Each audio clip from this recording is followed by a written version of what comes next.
سر آپ میری موت کی خبر میری فیملی تک پہنچا دیں۔ حیاشہ ہاسپٹل کے بستر پر لیٹی اسپاٹ پہ تاثر لہجے میں عائد مرزا سے بولی۔ اس کی بات پہ پتہ نہیں کیوں عائد کو برا لگا۔ مس حیا تم زندہ ہو تو میں کیوں تمہاری جھوٹی موت کی خبر انہیں دوں؟ عائد اپنی جگہ سے اٹھ کر بیٹھ کے قریب آ کر اس کے اوپر جھک کر سرد لہجے میں بولا، اگر میں زندہ ان کے سامنے گئی نا تو سر نہیں اٹھا پاؤں گی۔ سر پلیز آپ انہیں میری جھوٹی موت کی خبر دیں۔ اگر آپ نے میرا یہ آخری اور چھوٹا کام کر دیا تو میں آپ کی شکر گزار رہوں گی۔ حیا روتی ہوئی بولی، مجھے تمہاری شکر گزاری کی کوئی ضرورت نہیں ہے مس حیاشہ، تم ڈسچارج ہو کر سیدھا اپنے گھر جاؤ گی اور ہمیں پھر کب رات کو ملنا ہے وہ میں تمہیں بتا دوں گا۔ فی الحال تمہیں میں 2 دن کی چھٹی دیتا ہوں، اگر تم ان 2 دنوں میں مجھے ٹھیک نہیں ملی تو میں تمہاری جان سچ میں لے لوں گا۔ اس کی گلابی نرم لبوں کو اپنی سخت انگلی سے چھیڑتے ہوئے اس نے سٹ پتھریلے لہجے میں کہا،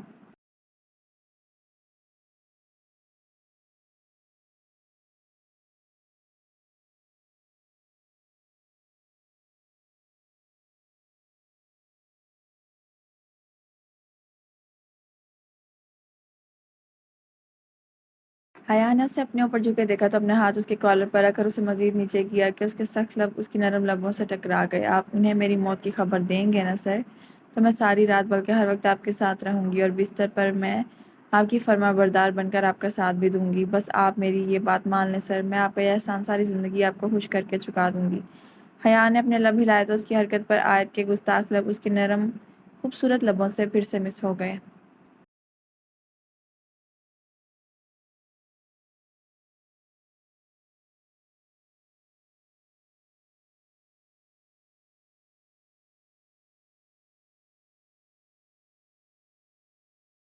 لگتا ہے تمہارا ارادہ اس ہاسپٹل کے بیڈ کو توڑنے کا ہے بیوی۔ عائد مرزا اس کے لبوں کی جسارت پر خود پر قابو کھوتا بے خود ہو کر اسے گردن سے پکڑ کر اس کے اوپر بیڈ پر چڑھتے ہوئے خمار بھری آواز میں بولا، سر اگر آپ میری موت کا ناٹک میری فیملی کے سامنے کریں گے تو میں بغیر لالچ کے آپ کے ساتھ یہ ایک بیوی سمجھ کر کروں گی۔ حیا شاہ اس کے بھاری وجود کے وزن کو اپنے اوپر محسوس کر کے بولتے ہوئے اپنے ہاتھوں سے اس کی شرٹ کے بٹن کھولنے لگی، ڈارلنگ تم ایک ہی رات میں اتنی بولڈ بن گئی، مجھے سخت حیرت ہو رہی ہے اس بات پر کہیں تم نے مجھے اس ڈرامے کے ختم ہونے کے بعد زہر دینے کا پلان تو نہیں بنایا ہے؟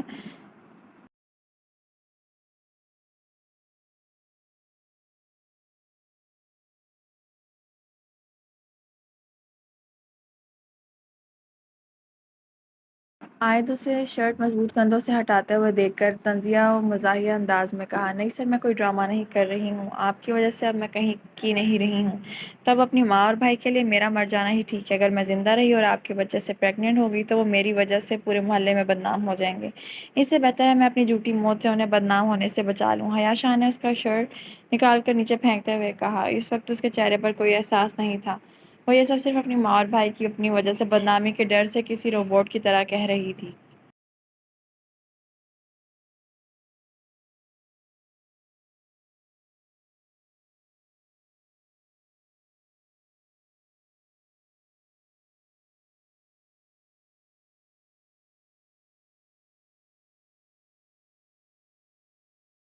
ڈارلنگ اس وقت تو تم نے مجھے بہکا دیا ہے، اس لیے اب میں تم سے یہ بات بعد میں کرتا ہوں، اس وقت میں صرف تمہارے کومل وجود سے باتیں کرنا چاہتا ہوں۔ عائد مرزا آنکھوں میں خماری لیے اس کی آنکھوں میں دیکھتا ہے، گمبھیر لہجے میں کہتا، اس کی نازک گردن پر جھکا اور اپنے دانت رکھ کر وہاں بہت سارے لو بائٹس کرتا پیچھے ہٹا۔ حیا شاہ جو احساس سے آری آنکھوں سے اسے دیکھ رہی تھی اپنی گردن پر اسے جھک کر اپنے دانت کاٹتے ہوئے محسوس کرتی سسک اٹھی، اس کی سسکی عائد کو سریلی دھنوں جیسی لگی۔ اس وقت وہ ہاسپٹل کے بلو رنگ کے گاؤن میں ملبوس تھی۔ عائد نے اسے تھوڑا سا اٹھا کر پیچھے سے گاؤن کے بٹن کھول کر گاؤن کو کندھوں سے تھوڑا سا نیچے کیا۔ روم کا دروازہ عائد نے پہلے سے ہی بند کر دیا تھا اور ویسے بھی اس کی موجودگی کی وجہ سے اس وقت کسی کو اندر آنے کی اجازت نہیں تھی۔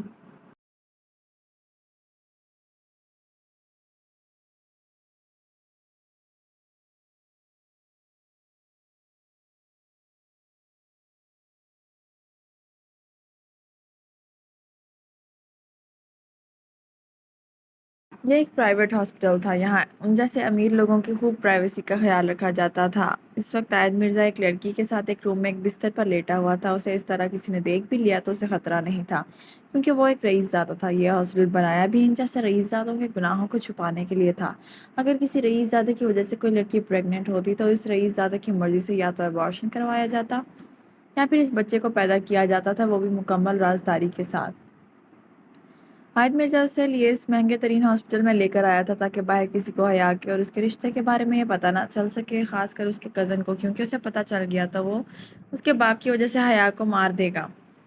عائد جتنا بھی کمینہ تھا مگر اپنی خاندانی دشمنی کی وجہ سے وہ ایک معصوم لڑکی کو مرتے ہوئے نہیں دیکھ سکتا تھا۔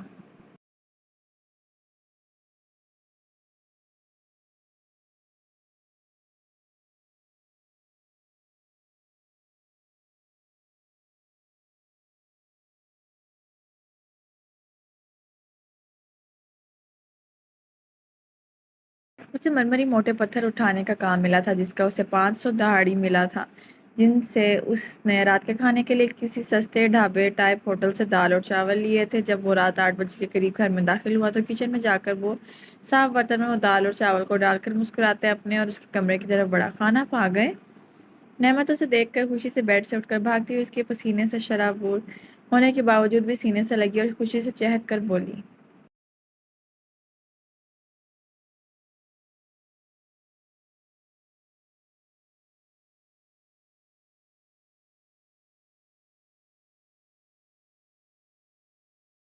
جانا ذرا احتیاط سے، میں اس وقت پسینے میں نہایا ہوا ہوں۔ ساگم اسے بھاگ کر خوشی سے سینے سے لگنے پر شریر لہجے میں بولا۔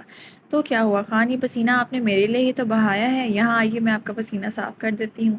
اس کے ہاتھ سے دال اور چاول لیتے ہوئے سامنے چھوٹے سے میز پر رکھ کر اس کا ہاتھ پکڑ کر بیڈ کی جانب لے جاتے ہوئے بولی۔ جانا، ایک دوسرا طریقہ بھی ہے میرا پسینہ صاف کرنے کا۔ ساگم بیڈ پر بیٹھتے ہوئے شرارت سے اسے دیکھتے ہوئے معنی خیز لہجے میں بولا۔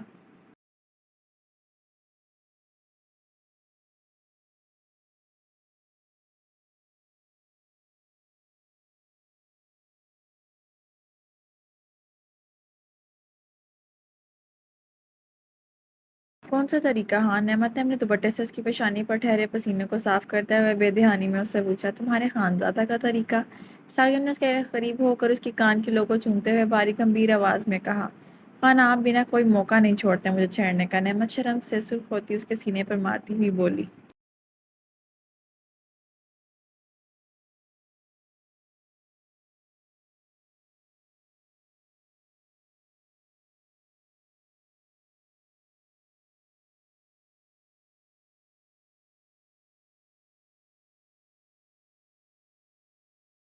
اور رومانس کا بھی ڈارلنگ، اس کی چوڑیوں سے سونے سونے سانولے ہاتھوں کو پکڑ کر چوڑیوں کی جگہ پر اپنے لب رکھتے ہوئے شریر لہجے میں بولا۔ وہ اس کے خالی ہاتھ اور میک اپ سے صاف چہرے کو دیکھ اب ارادہ کر چکا تھا کہ اس کام کے ساتھ ساتھ وہ اب ہوٹل وغیرہ میں ویٹر کا کام کر کے اپنی جان سے پیاری بیوی کے ہار سنگھار کے لیے چوڑیاں اور میک اپ کا چھوٹا موٹا سامان آہستہ آہستہ سے خریدے گا۔ خان، آپ کے ہاتھ وہ اپنی خوبصورتی خیالوں میں کھویا ہوا تھا کہ اپنی زندگی کی روتی سی سکتی بلکتی آواز پر چونکا اور اپنی گرے رنگ کی خوبصورت آنکھیں اس کے ہلتے نازک وجود پر گاڑ دیں۔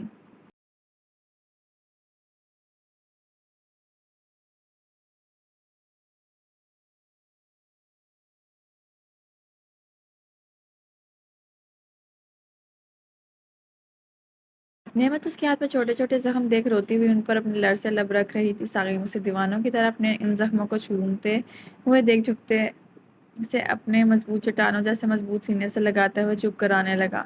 اس کی ہتھیلیوں اور انگلیوں پر یہ چھوٹے چھوٹے سے زخم اسے وہ موٹے مرمری پتھر اٹھاتے وقت لگے تھے۔ نعم میری جان، پلیز رونا بند کرو، یہ تو معمولی سے زخم ہے، جلد بھر جائیں گے، لیکن یہ جو تمہارے آنسو ہیں نا، جب یہ میرے دل پر گر کر زخم بن جائیں گے تب یہ زخم کبھی بھی نہیں بھریں گے نا جانا، اور تم اچھے سے جانتی ہو دل کے زخم کتنے تکلیف دہ ہوتے ہیں۔ اسے اپنے سینے پر نمی محسوس ہوئی تو وہ تکلیف سے اس کی پشت کو سہلاتے ہوئے بولا۔ کیسے میں نہ روں آپ کے ہاتھ خان، اور آپ کہہ رہے ہیں یہ معمولی زخم ہے؟ آپ کو یہ زخم کیسے لگے خان، مجھے سچ سچ بتائیے، اگر آپ نے مجھ سے جھوٹ بولا تو میں آپ سے ناراض ہو جاؤں گی۔ نعمت نے اپنا سر اس کے سینے سے الگ کرتے ہوئے خفگی سے کہا۔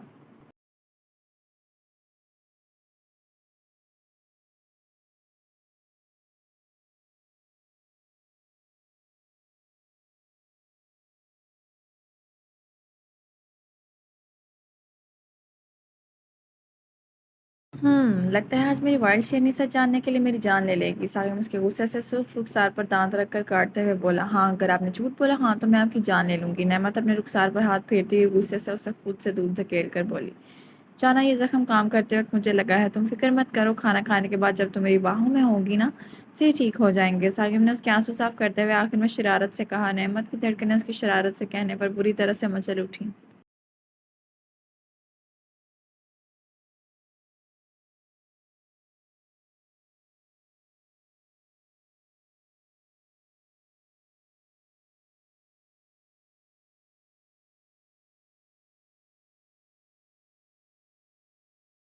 آپ کوئی بھاری کام تو نہیں کر رہے نا ہان؟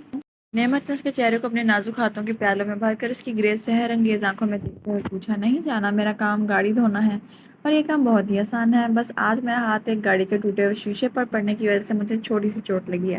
ثاقب نے وہ اس کی مزدوری کا جان کر پریشان نہ ہو اسے ڈر سے اس سے جھوٹ کے بولا۔ آپ سچ کہہ رہے ہیں نا ہان؟ نعمت نے غور سے اس کے چہرے کو دیکھتے ہوئے کہا۔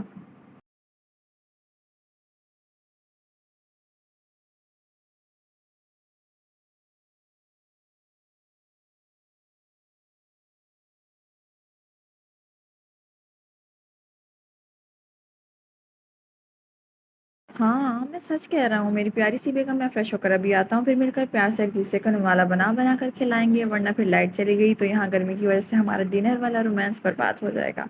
شرارت سے آنکھ وینک کرتا بیڈ پر رکھے اپنے کپڑے اٹھا کر وہ اس کے ماتھے کو چوم کر بول کر باہر جانے کے لیے اپنے قدم دروازے کی جانب اس نے شاور لینے کے لیے بڑھائے۔ اس کا کمرہ چھوٹا ہونے کی وجہ سے واش روم باہر بنا ہوا تھا۔ نعمت اس کی بات پر کنداری چہرے لیے مسکراتے اسے باہر جاتے ہوئے دیکھنے لگی۔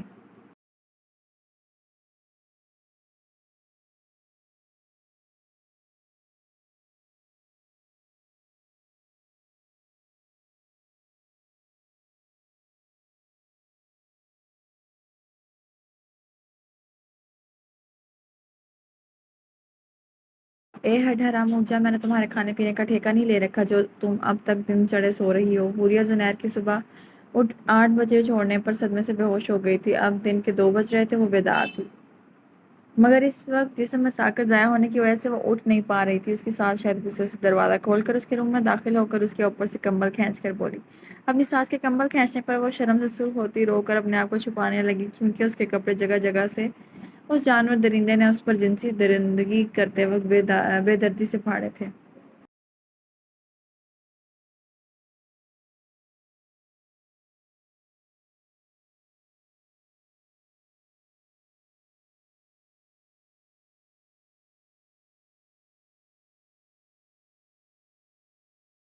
اٹھ جا ہڈ حرام، اب مجھے تمہاری منتیں کرنی پڑیں گی کیا؟ مہارانی اٹھ جا اور اپنے نازک کومل ملائم سفید ہاتھوں سے ہماری خدمت کر، بی بی یہ تمہارے باپ آپ کا گھر نہیں ہے جو تم اس طرح آرام کرو گی اور تمہیں نوکر آ کر اٹھائیں گے، یہ تمہارا سسرال ہے اور ہم تمہارے باپ کی طرح امیر نہیں ہیں جو تمہارے لیے نوکر چاکر رکھیں گے۔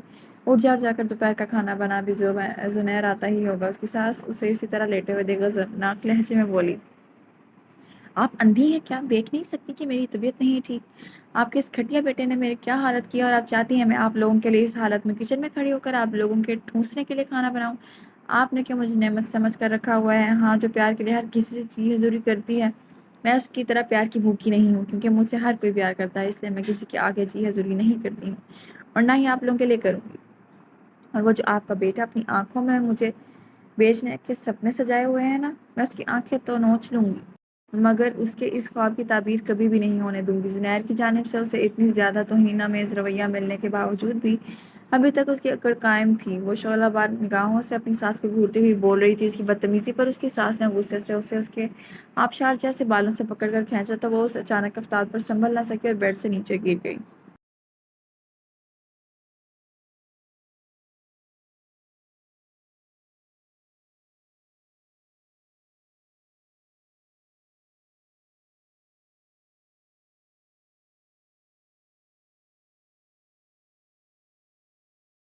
بہت ہی بدلحاظ ہو تم تو لڑکی، بڑوں سے کیسے بات کرتے ہیں؟ کیا تمہاری ماں نے تمہیں نہیں سکھایا ہے؟ اس کی ساس نے اسے سختی سے اس کے ریشمی بالوں سے پکڑ کر نیچے سے اٹھاتے ہوئے کراہیت زدہ لہجے میں پوچھا۔ انہوں نے تو نہیں سکھایا ہے، ہاں، لیکن میں نے خود ایک بات سیکھی ہے کہ آپ جیسے لالچی اور بدتمیز لوگوں کو ہینڈل کیسے کرنا ہے۔ اب میں آپ لوگوں کو اچھے سے بتاؤں گی کہ ایک ذہین شاطر لڑکی پر ظلم کرنے کا انجام کیا ہوتا ہے۔ بالوں پر سخت رخت ہونے کی پرواہ کیے بغیر وہ اپنی ساس کی آنکھوں میں آنکھیں ڈال کر بڑے ہی ایٹیٹیوڈ سے بول رہی تھی۔ یہ ایٹیٹیوڈ مہنگا تو نہیں پڑے گا حوریہ کو؟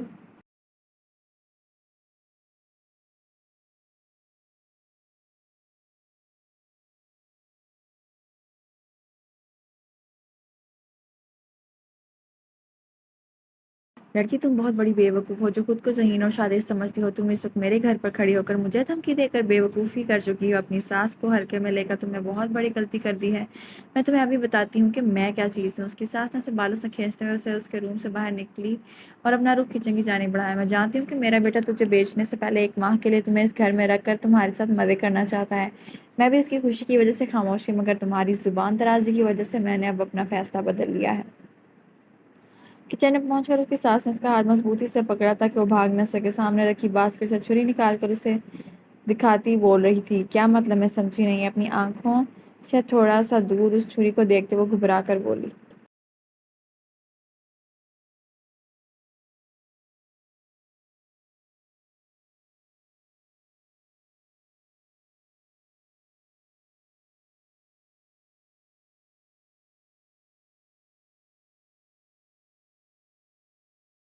ڈونٹ وری بیبی، جلدی سمجھ آ جائے گا کہ میں تم سے ابھی کیا کیا کہا تھا۔ اس کے ساتھ نے کچن سے باہر لگی بڑی سی گھڑی میں وقت دیکھا تو 3 بجتے ہی اس کے ساتھ نے چھری کو بے دردی سے اپنے ہاتھ میں گاڑ دیا۔ حوریہ نے پھٹی آنکھوں سے ان کے ہاتھ کی پوچھ سے بہتے خون کو دیکھا۔ زنیر یوسف خان جو گھر میں داخل ہو رہا تھا اپنی ماں کی چیخ پر تیزی سے کچن کی جانب بھاگا۔ اماں، آپ کے ہاتھ میں چوٹ کیسے لگی؟ زنیر کچن میں داخل ہوا تو اپنی ماں کے ہاتھ سے تیزی سے نکلتا خون کا دریا بہتے ہوئے دیکھ سخت پریشانی سے آگے بڑھ کر ان کے ہاتھوں کو پکڑتے ہوئے بولا۔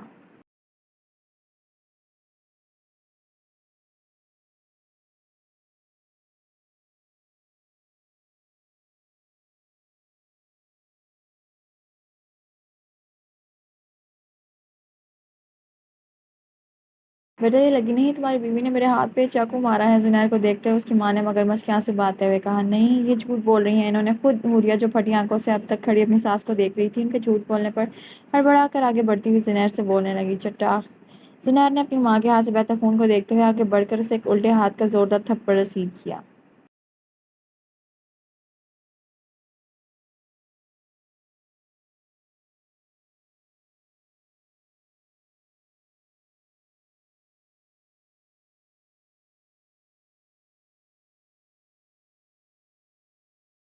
حوریہ اس تھپڑ پر پیچھے زمین پر جا گری۔ میری ماں کو تکلیف پہنچا کر تم نے اچھا نہیں کیا ہے مس حوریہ۔ ہاں، زنیر غصے سے آگے بڑھ کر اس کے قریب بیٹھتے ہوئے سختی سے اس کے چہرے کو تھوڑی سے پکڑ کر گراتے ہوئے بولا۔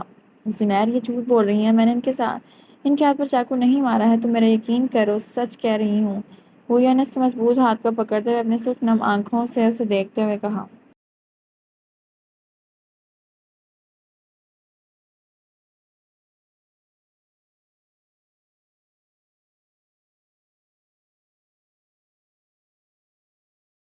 تم میری ماں کو جھوٹی کہہ رہی ہو؟ یہ دیکھو ان کے ہاتھ، ان سے خون نکل رہا ہے۔ کیا وہ پاگل ہیں جو یہ چاقو وہ خود اپنے ہاتھوں پر ماریں گی؟ حوریہ خان، میں تمہیں اچھے سے جانتا ہوں۔ تم اپنی سگی بہن کو نقصان پہنچانے میں ذرا بھی گھبراتی نہیں ہو۔ میری ماں تو پھر تمہاری ساس ہے، انہیں نقصان پہنچانے کے لیے تم کیسے گھبراؤ گی؟ بتاؤ مجھے، کیوں کیا تم نے میری ماں کے ساتھ ایسے؟ زنیر نے شعلہ بار نگاہوں سے اسے گھور کر اس کے جبڑے کو انتہائی سختی سے پکڑتے ہوئے دانت کچکچا کر کہا۔ میں سچ کہہ رہی ہوں، میں نے نہیں مارا ہے زنیر، تم یقین کرو یا نہ کرو، میں نے سچ میں ان کے ساتھ ایسا نہیں کیا ہے۔ یہ جھوٹ بول رہی ہیں تمہیں اکسانے کے لیے، تاکہ تم مجھے غیر مرد کی رکھیل بنا کر پیسے کماؤ۔ حوریہ نے اپنی ساتھ کو غصے سے گھورتے ہوئے دھاڑ کر کہا۔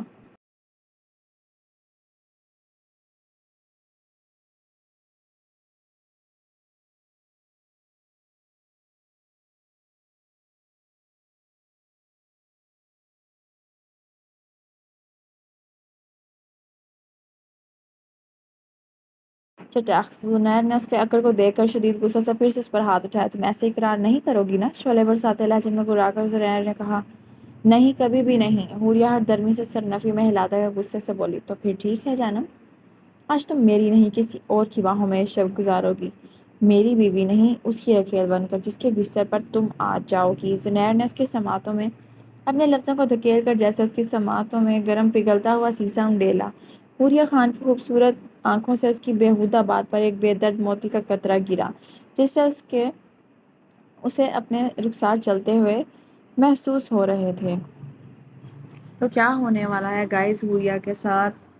کیا وہ ہو جائے گی زنیر کی کسی بھی بزنس ڈیل کا شکار؟ حوریہ کسی بزنس مین کی رکھیل بن جائے گی یا نہیں؟ جاننے کے لیے اگلے ایپیسوڈ کا انتظار کریں۔ اگر آپ چاہتے ہیں کہ اگلے ایپیسوڈ بھی لانگ آئے تو جلدی سے ایک اچھا سا لانگ سا کمنٹ کر دیں، ہمارا دن اچھا بنا دیں اپنا کمنٹ کر کے، اور چینل کو سبسکرائب ضرور کریں۔ جو ہماری ویڈیو دیکھ رہے ہیں، ہم سے پیار کرتے ہیں، وہ اس چینل کو سبسکرائب ضرور کریں گے اور لائک بھی ویڈیو کو ضرور کریں گے، اور ہو سکے تو اپنے فرینڈس کے ساتھ اس چینل کو زیادہ سے زیادہ شیئر کریے گا گائز، تاکہ میں ڈبل ایپیسوڈ دے سکوں ملکیت کی آپ لوگوں کو۔